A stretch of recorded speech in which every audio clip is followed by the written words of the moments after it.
মা যেই যেগুলো ওই ছেলেটা অন্য কেউ নয়, ওই ছেলেটা হলো মিশরের বাদশা, সাদত মিশরের বাদশা। ওর স্বভাব হলো কোন সুন্দরী নারী দেখলে যতক্ষণ তার চরিত্র হরণ না করে দেয় ততক্ষণ শান্ত হয় না। মা দেখে ভয় পেয়ে গেল, মেয়ের হাতটা ধরে বলল চল বাড়ি চল। বলছে কেন?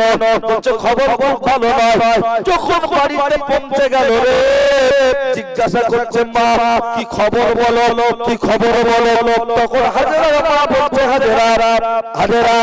হাজেরা আমার বড় টেনশন হচ্ছে, আমার চোখ দিয়ে পানি ঝরছে। কেন তুই জানিস? বলছে কেন? বলছে কারণ হলো একটা, ওই যে ছেলেটাকে দেখলাম রে, ওই ছেলেটা কোন সুন্দরী নারী দেখলে যতক্ষণ পর্যন্ত তার রূপ যৌবন নষ্ট না করে দেয় ততক্ষণ পর্যন্ত শান্ত হয় না, ততক্ষণ পর্যন্ত শান্ত হয় না। তাই বড় টেনশন হচ্ছে, তোর বাপ বেঁচে নাই, আর তোর বাপ বেঁচে নাই, তোর কোনো ভাই নাই, তোর কোনো বোন নাই, তুই আর আমি একা, চারদিকটা ফাঁকা, কাউকে তো পাচ্ছি না দেখা। এখন দুজন এখানে আছি, গভীর রাতের বেলা ওই ছেলেটি যদি আমাদের বাড়িতে চলে আসে তোর ইজ্জত নষ্ট করে দেবে, তোর যৌবন নষ্ট করে দেবে। তাই আমার বড় ভয় হচ্ছে, আমার টেনশন হচ্ছে। আম্মা জান হাজেরা তখন বললেন মা তুমি কোনো টেনশন করো না। বলছে কেন, কোথায় কি করবি? হাজেরা তখন বলতে লাগলেন মা আমি বাড়িতে থাকবো না। বলছে কোথায় যাবি রে? বলছে জঙ্গলে যাবো। বলছে জঙ্গলে তো সাপ আছে, বাঘ আছে, তোকে খেয়ে ফেলবে, তুই বাঁচতে পারবি না। তখন হাজেরা বলছে রে ও আম্মাজি বাঘে খায় খাক, সাপে খায় খাক, আমি তাও রাজি আছি, কিন্তু আমি জানতে থাকবো আমার রূপ যৌবন আমি কাউকে ভোগ করে দেব না। আমার রূপ যৌবন যা কিছু আছে সব কিছু আমার জন্য আমানত, এটা ভোগ করবে কেবল আমার যে হবে স্বামী। একবার জুড়ে বলুন সুবহানাল্লাহ। মনের নিয়তটা ভালো না? বলছে বাঘে খায় খাক, মরে যাই যাব, কিন্তু আমার সতীত্ব নষ্ট হতে দেব না। হ্যাঁ বাবা। আর আমাদের মেয়েদের দিকে ছেলেটা তাকালে সরে যায় না, আর নিজেকে ঠিক করে নেয়। মেয়েদের হাতে একটা ব্যাগ থাকে, দেখবেন ব্যাগ, আর ব্যাগ এরকম খুললে দেখবেন আয়না। বাড়ি থেকে যা যেখানে লাগানো লিপস্টিক ফিপস্টিক যা যেখানে লাগানো লাগিয়ে তো গিয়েছে, লাগিয়ে যাওয়ার পরে ও আল্লাহ দেখছি সেখানে আপনার এমন করে দেখা যাচ্ছে আপনার সেই জায়গায় ও রাস্তায় গিয়ে হঠাৎ দেখছি ব্যাগ এরকম খুলে আয়না এরকম দেখছে, দেখে ব্যাগে লিপস্টিক আবার লাগা।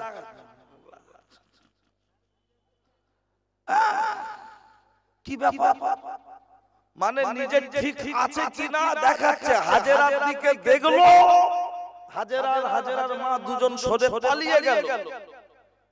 আর আমার বোনের দিকে কেউ দেখলে সে আর তার নিজের আয়নার সামনে হোক আর মোবাইলে দেখে হোক নিজেকে ঠিকঠাক করে উপস্থাপন করছে। যারা দোকানে বিমল বিক্রি করে, বিমল দেখবেন মাল সামনে ঝুলিয়ে রাখে। কেন? খরিদ্দার টাকা দেবে, ছিঁড়ে ফেলে চলে যাবে। দোকানদারে দিতে হবে কাকা দুজনে খরিদ্দারকে ছিঁড়ে নেওয়ার জন্য দোকানদার সামনে ঝুলিয়েছে। তুমি তোমার রূপ যৌবনটা যদি তেরেঙ্গার মতো, বিমলের মতো, শান্তি আর সিগনেচারের মতো যদি সামনে জনগণের সামনে উপস্থাপন করো, তখন এক শ্রেণীর যুবক তার ওই রূপ যৌবনে হামলা করবে না, করবে না। আর এদিকে কি বলছে? বলে যুগ জামানা যা হয়ে গেছে, এখন আর মেয়েদের ফ্রিতে বেঁচে হয় না। ও ছেলেরা, ওরা জওয়ান যুবকেরা, আম্মা জান হাজেরার যে কথা বলছিলাম এই হাজেরা মানে আমাদের বাড়ির কোনো হাজেরা নয়, এই হাজেরা হলো হযরত নবী ইসমাঈল আলাইহিস সালামের আম্মা। কিতাবের মধ্যে এসেছে, লক্ষ্য করলে দেখতে পাওয়া যায় আম্মা জান হাজেরা যখন এমন করে মাকে বলল, মা তুমি কোনো টেনশন করো না, আমি বাড়িতে থাকবো না, আমি জঙ্গলে চলে যাব। মা বলল ঠিক আছে বেরিয়ে চলে যা। যখন আম্মা জান হাজেরা রে টুক টুক টুক টুক টুক টুক করে বেরিয়ে চলে যাচ্ছে, আস্তে করে দরজাটা খুলে ভিতরে গেল চলে, বাইরে গেল চলে।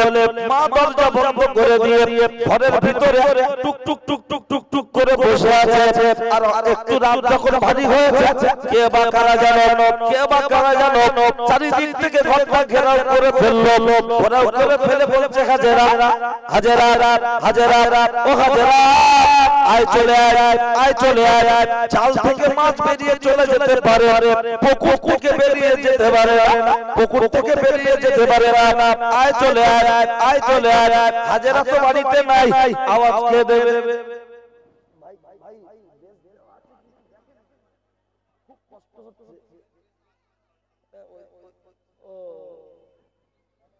মানে যে গলা টানে না, গলা যে টানে না, পুরো গলা টানছে। ও ছেলেরা, ওরা উদ্যান যুবকেরা, ও আমার মুরব্বিয়ান বাবা, তখন হাজেরার মায়ের ঘরটা চারিদিক থেকে ঘিরে আওয়াজ দিয়ে বলছে বেরিয়ে আয়, বেরিয়ে আয়, বেরিয়ে আয়, বেরিয়ে আয়, বেরিয়ে আয়, বেরিয়ে আয়। কিন্তু হাজেরা তো বাড়িতে নাই, কে বেরিয়ে আসবে, কে বেরিয়ে আসবে? অনেকক্ষণ চিৎকার চিল্লামিল্লি করার পরে যখন কোনো খবর হলো না, কিছুক্ষণ পরে হাজেরার মায়ের ঘরের দরজায় দুম দুম দুম দুম করে লাথি মারছে, দুম দুম দুম দুম করে লাথি মারছে আর বলছে দরজা খোল, দরজা খোল। হাজেরার মা দরজাটা খুলে দিয়ে বললেন, বাবারা বাবারা বাবারা, তোরা আমার গায়ে স্পর্শ করিস না, তোদের দাবি দাবা কি আছে বল। তখন হাজেরার মা এই কথাটা যেই বলেছে, এই কথাটা বলার পরে লক্ষ্য করলে দেখতে পাওয়া যায় তখন বলতে লাগলো, তোর মেয়ে কোথায়? হাজেরার মা বলল, এই দরজাটা খুলে কোথায় গেল চলে, আমাকে যাইনি বলে আমি মেয়ের পরিচয় দিতে পারবো না, পারবো না, পারবো না। লক্ষ্য করলে দেখতে পাওয়া যায় গোটা ঘরটা চিরুনি তল্লাশি করলো, হাজেরাকে খুঁজে পাওয়া গেল না। গোটা ঘরটা চিরুনি তল্লাশি করলো, হাজেরাকে খুঁজে পাওয়া গেল না। হাজেরা তো বাড়িতে নাই, হাজেরা তো বাড়িতে নাই, কি করে খুঁজে পাবে? তখন হাজেরার মায়ের মাথার চুলটা ধরে এত পরিমাণ মারে, গা থেকে রক্ত ঝরঝর। বলছে তোর মেয়ে কোথায় আছে বল, তা না হলে তোকে বাঁচতে দেব না, তা না হলে তোকে বাঁচতে দেব না।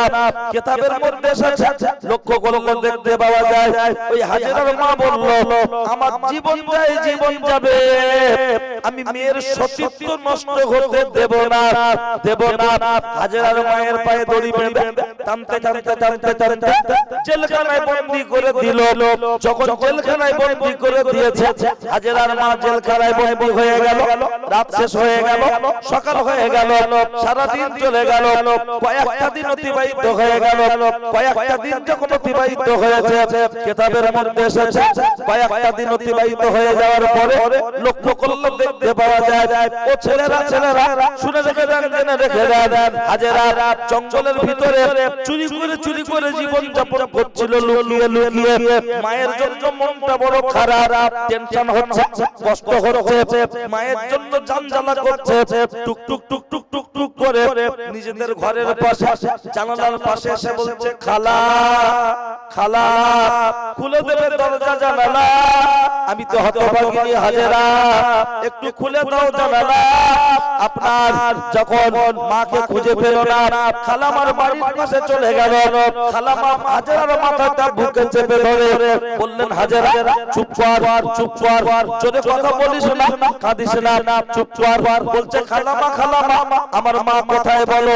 তখন বলছে, হাজেরা আমি চামড়ার চোখে দেখিনি, লোকের মুখে শুনেছি, যখন তোকে খুঁজে পেল না, তোর মায়ের পায়ে দড়ি বেঁধে টানতে টানতে জেলখানায় বন্দী করে দিয়েছে। এখন বেঁচে আছে কি মারা গেছে আমি তা বলতে পারবো না। হাজেরা কথাটা শুনে অত্যন্ত মর্মাহত হয়ে বললেন, খালামা তাহলে আমি চলে যাচ্ছি। বলছে হ্যাঁ আস্তে আস্তে বেরিয়ে যা। কেন? বলছে এখনই যদি চারিদিকে তোর গলার আওয়াজটা কেউ শুনতে পায়, আমার চোখের সামনে থেকে তোকে নিয়ে চলে যাবে, তোকে ধর্ষণ করবে, তোর রূপ যৌবন লুটে নেবে। এখানে একটা পয়েন্ট মনে রাখবেন, একজন ব্যক্তির কাছে, একজন বিচারকের কাছে একজন মহিলা এসে বলছে, অমুক জন আমার সাথে এই আচরণ করেছে, আমার শ্লীলতাহানি করেছে, ধর্ষণ করেছে। বিচারক মেয়েটার কাছ থেকে সবকিছু শুনে বুঝে বুঝতে পারলেন মেয়েটার দোষ আছে। মেয়েটাকে একটা টাকা দিয়ে বললেন, এই টাকাটা হাতে রেখে দাও, এই টাকাটা যদি তোমার কাছ থেকে কেউ নিয়ে নেয় তাহলে কিন্তু তুমি বিচারে হেরে যাবে। তা বললো তাই? বললো হ্যাঁ। বলছে তোমাকে ভালোবাসা দিয়ে হোক, মেরে ধরে হোক, যেভাবে যদি কেউ নিয়ে নেয় তাহলে বিচারে তুমি হেরে যাবে। আর ছেলেটাকে ডেকে বললে, অমুক মেয়ের সাথে তুই খারাপ ব্যবহার করেছিস? বললো না। তার কাছ থেকে সবকিছু শুনে হুজুর বুঝতে, সেই বিচারক বুঝতে পারলেন দোষটা মেয়েটা বেশি, এর তেমন কোনো দোষ নেই। একে বলবো অমুক ছেলের কাছে, মেয়ের কাছে একটা টাকা আছে, মারবি না, ভালোবাসা দিয়ে তুই যদি আদায় করে নিয়ে আসতে পারিস তাহলে তুই কিন্তু বিচারে জিতে যাবি। একটা সময় বেঁধে দেওয়া হয়েছে, নির্দিষ্ট সময়ের দিনে মেয়েটা এসে বলছে, বাদশা যা পান আমার বিচার করে দেন। বাদশা বললেন সেই টাকাটা দাও। যখন টাকাটা চেয়েছে, টাকাটা যেই বার করে দিল, তা তখন বিচারক বলছেন সামান্য একটা টাকা তোমার কাছ থেকে এ নেওয়ার চেষ্টা করেছিল। বলেছে হ্যাঁ। বলছে দাওনি কেন? বলছে আমি বিচারে হেরে যাব। বলছে একটা টাকা নেওয়ার জন্য এ তোমার সাথে কত রকম ছলনা করলো, অভিনয় করলো, তুমি বিচারে হেরে যাবে বলে টাকাটা হাতছাড়া করলে না। আর তোমাকে ধর্ষণ করলো কি করে? নিশ্চয়ই তোমার মত ছিল, তাই তোমার রূপ যৌবন সে ভোগ করেছে। যদি মত না থাকতো তাহলে তোমার রূপ যৌবন কখনো ভোগ করতে পারতো না। বিষয়টা কিন্তু খুব সূক্ষ্ম, বোঝার বিষয় আছে। আজকের দিনে আমাদের কুদ্দুস মনে করবে ভাইজানের জলসাতে ইউটিউবে ফেসবুকে শুনি বিশাল তোলপাড় করে, আর আজকের এখানে এরকম কেন? আসলে সব জমিতে সব চাল সব ধান হয় না। জমি দেখে তো লিজ হয় নাকি? তাই এই জমি চাষযোগ্য না এখন। এই জমি চাষ করতে গেলে 9টা 9:30টার পরে শুরু করা দরকার। কি বলছি বুঝতে পারছেন? 9টা 9:30 না বাজা পর্যন্ত এই জমি চাষযোগ্য হবে না। তোমরা যেটা ওই গজল করছো আগের দিন গজল না করে আগামী বছর থেকে এই সন্ধ্যা মাগরিবের আগে থেকে আর এই রাত 8টা পর্যন্ত 8:30 পর্যন্ত গজল। কি বলছি বুঝতে পারছো? আর ঠিক ওই তারপরে দুটো বক্তা রাখো, রেখে শেষ করে। তা না হলে এই যে কন্ডিশন, মানে সেই আমরা জেসিবি গাড়ি ডাঙা শুকনো জমিও কাটতে হবে, ভিজে জমিও কাটতে হবে, তোমার ভাড়া করেছি তুমি কাটো। মানে লোক বেশি হোক কম হোক ওটা ব্যাপার নয়। কি বলছি বুঝতে পারছেন? আর যেহেতু এই রাস্তা আর পিছনে দোকানগুলো, এই যে যাওয়া আসা সবসময় জন্য একটা, যখন 9টা 9:30 বেজে যাবে তখন মানুষ তো ব্যবসা বাণিজ্য দোকান পাট ছেড়ে রাস্তাতে বাড়ি চলে আসবে, মানুষ এসে বসতে চাইবে। কথা ঠিক কি না? ও ছেলেরা, নওজোয়ান যুবকেরা, আর একটা হবে, টোটাল দোকান বসা বন্ধ করে দিতে হবে। তাহলে দুটো একটা সব লোক আসছে, দেখছি শুধু এদিক ওদিক যাচ্ছে। রান্না বিরিয়ানি হয়েছে কিনা, খিচুড়ি হয়েছে কিনা দেখছে। তা খিচুড়িটা বিকাল থেকে তোমরা মানুষ আসলে দিয়ে দিতে পারো না হাতে, যে ভাই এসো খেয়ে নাও, এসো খেয়ে নাও। ও ছেলেরা, নওজোয়ান যুবকেরা, আমি আপনার মাঝে যে কথা বলছিলাম, এই হাজেরা হাজেরা যখন খালামার বাড়ি থেকে বেরিয়ে চলে যাচ্ছে, খালামার বাড়ি থেকে বেরিয়ে চলে যাওয়ার পরে যখন হেঁটে হেঁটে জঙ্গলের দিকে যাচ্ছে, খুব কান্নাকাটি করছে আর বলছে, ওগো আল্লাহ, ওগো আল্লাহ, আমি তোমার কাছে সাহায্য চাইছি। আমার আব্বা জান ইন্তেকাল করেছে, মা ছিল, মাকেও তুমি তুলে নিলে। আল্লাহ, এখন তো আমি অসহায় হয়ে গেছি, তুমি আমাকে সাহায্য করো। এত পরিমাণ কাঁদছে। কিতাবের মধ্যে এসেছে, লক্ষ্য করলে দেখতে পাওয়া যায়, ও ছেলেরা, ও নওজোয়ান যুবকেরা, এই হাজেরা কাঁদতে কাঁদতে পেটে ক্ষুধা, চোখে তন্দ্রা, শরীরে ক্লান্তি আর হাঁটার ক্ষমতা নাই, সাগরের পাশে একটি গাছের গায়ে হেলান দিয়ে একটু বিশ্রাম করছে। আর বিশ্রাম যখন করছে ঘুমিয়ে পড়েছে। যখন ঘুমিয়ে পড়েছে স্বপ্নে দেখতে পাচ্ছে বিশাল বড় একটা নদী, ওই নদী সাগর, সাগরে একটা নৌকা, নৌকায় যাত্রী হলো তিনজন। একজন হলো আপনার আব্বা, আরেকজন হলেন মা, আরেকজন হলো হাজেরা। এই তিনজন যখন চেপে আছে আর নৌকাটা চলছে, হঠাৎ জোরে ঝড় এসেছে, নৌকাটা টলমল করছে। আব্বা পড়ে গেছে, মা উঠে নৌকার হাল ধরেছে, ঘুমটা ভেঙে গেছে, চোখটা খুলে দেখছে, রে সর্বনাশ, সর্বনাশ, কি হলো রে?